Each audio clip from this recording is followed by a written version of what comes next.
All right, so the next thing I want to talk about here is the layering with the raw merge object. So I'm going to come down here, and I'm going to come out, and I'm going to create an oval tool, and I'm just going to draw it on the stage. And actually, I'm going to get rid of the stroke for this one. I'm going to just double click it and move it off. And then I'm going to draw another one. I'm going to get rid of the stroke right out of the gate by clicking on that to get rid of the stroke. And I'm going to change the color, and I'm going to draw out another circle and maybe make it a little bit smaller. So I have two circles on the stage. Now what I'm going to do is I want to show you something that's really interesting about that. I'm going to copy both of these circles, and I'm going to copy them, and I'm going to put them on the layer 1 and layer 2 respectively. So I'm going to paste them, and on layer 1 I'm going to leave the red one. I'm going to then take the green one and put that on layer 2 and paste that. And then I'm just going to lock those two layers, and I'm actually just going to hide them so we don't see them because I want to show you what's really going on here. So I have these objects that are on the same layer, and they're raw merge objects. And depending on which one I select, it becomes the one that's in the front. So watch when I bring that one over on top of that one. Didn't want to do that. Bring that one over on top of one. I move it off. I'm fine. So notice that I've selected this. I've got the dots on it. I move it over it. I let go. I move it back. As long as I don't deselect it, I'm fine. But watch what happens when I deselect it. So I'm going to move it over like I was just doing. I'm going to move my cursor off and click anywhere else on the stage, anywhere, so that that is now deselected. When I click back on it to reselect it, I've got it again, and watch what happens. Bang, it punches a hole in the object below it.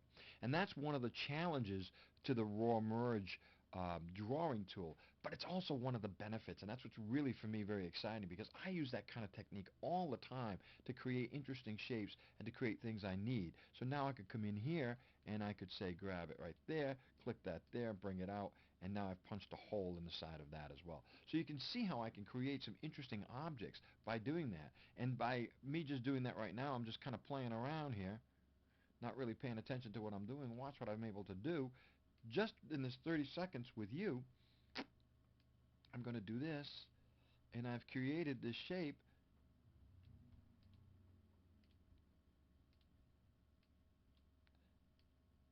And now if I just modify that and transform, free transform, I can just turn it around, and now I've just created kind of a crazy happy face by punching through it.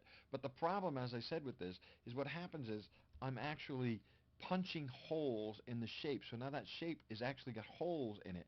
And notice as I drag it over, it actually shows the colors behind it. So I've literally punched a hole in it. And that's one of the toughest things for somebody new to Flash to get the hands around. It's hard to fully grasp that.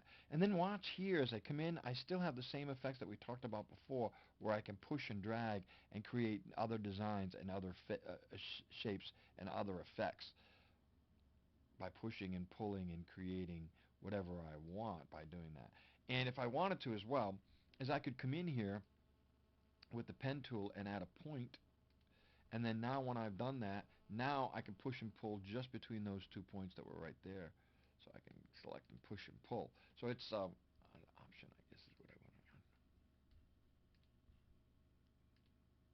And then I can push and pull that around, and now I've got that shape that I can now move around, and now that one area is a segment that's separate from the others. Alright, so that's pretty cool. We've created that, and that's all well and good. I'm going to close that layer, I'm going to hide it, and I'm going to show these other two layers. So now I'm going to unlock both of those layers so you can see what's happening. I've selected the red, I'm going to move it over here. I've selected the green, moved it over here.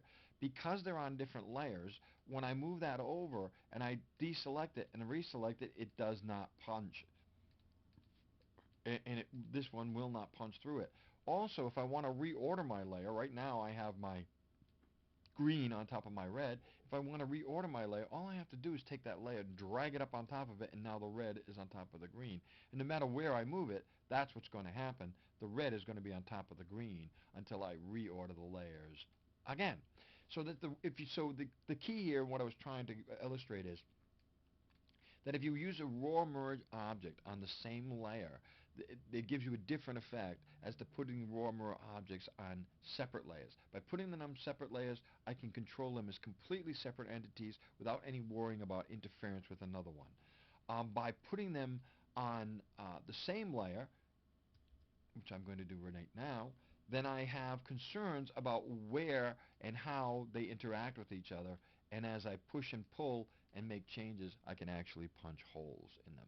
And that's kind of the inner secrets about drawing and using some of the raw merge layers. The next thing I want to quickly show you is, because maybe you're wondering in your head when I showed you the drawing object, why was I doing that and why is that important? Let me show you. I'm going to grab the same thing. I'm going to find the same color. I'm going to turn drawing object on, and I'm going to draw that circle. Now I'm going to come over and I'm going to grab a rectangle this time. I'm going to change its color so we can really see the difference. And I'm going to keep the drawing tool on, and I'm going to draw a rectangle. Now, the rectangle and the circle are on the same layer. I'm going to lock that layer to make sure. And you can see that they are on the same layer. Watch what happens when I bring the circle below. Because the way the stacking order works is whatever's brought onto the stage last takes precedence or takes that higher level. Um, and so watch what happens when I bring it over, I let go, I deselect, I bring it back over. It doesn't punch into it. And the reason it doesn't punch into it is because these are now drawing objects. They're no longer raw merge objects. So they are now self-contained, if you will. It's kind of the same as putting a raw merge object on the stage and grouping it right away. That stops it from being able to punch into the other one and cut through. Now, there's another cool little technique that came over from Fireworks in Flash 8 that works with this, and this is really kind of cool. I use this kind of technique a lot, but it needs to be done with a drawing object. So I have two drawing objects on my stage, and I've selected them both by holding down the Shift key. You can barely see I've selected the blue line. If I go up under Modify, one of my options is Combine Objects. And that's really cool because I can do some very interesting things. Watch what I can do. The first thing I can do is I can union. When I union, this has now become one object and I can move it around. It is now considered one object in the Flash's world. I'm going to deselect that so that I'm back to two objects. I'm going to go back up to Modify, Combine Objects, and I'm going to go to the Intersect. Now the Intersect is going to, where the two meet, the one on the top is going to be the one that displays. So it's kind of like cropping, but showing the one on the top. So the one on the top is now the object that's saved. All the other material has been thrown away. If we wanted to do the reverse, we go up to Object, and we go to Crop. Crop is going to do the reverse. Wherever the overlap of the two are, the one on the bottom will be the one that will appear. And as you can see, it's the one on the bottom, which is the circle, and that's crop. Now, I have to admit that I don't use those very often. It's the next one I use, and I use it a lot. And that's right here. I come down, Combine Objects, and it's Punch. And when I punch, I've actually punched a hole in my object, and I've started to create a whole new look and a whole new tool in my object.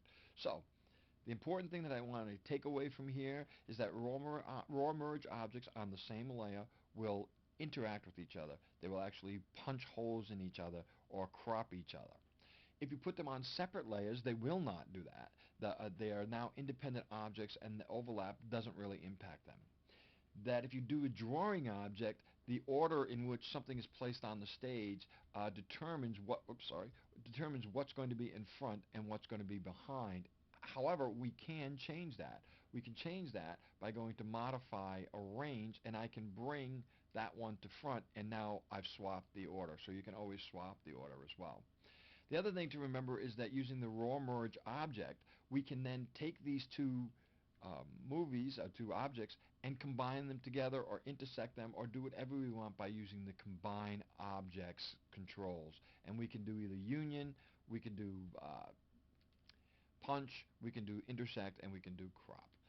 And that's it for this lesson. Thanks.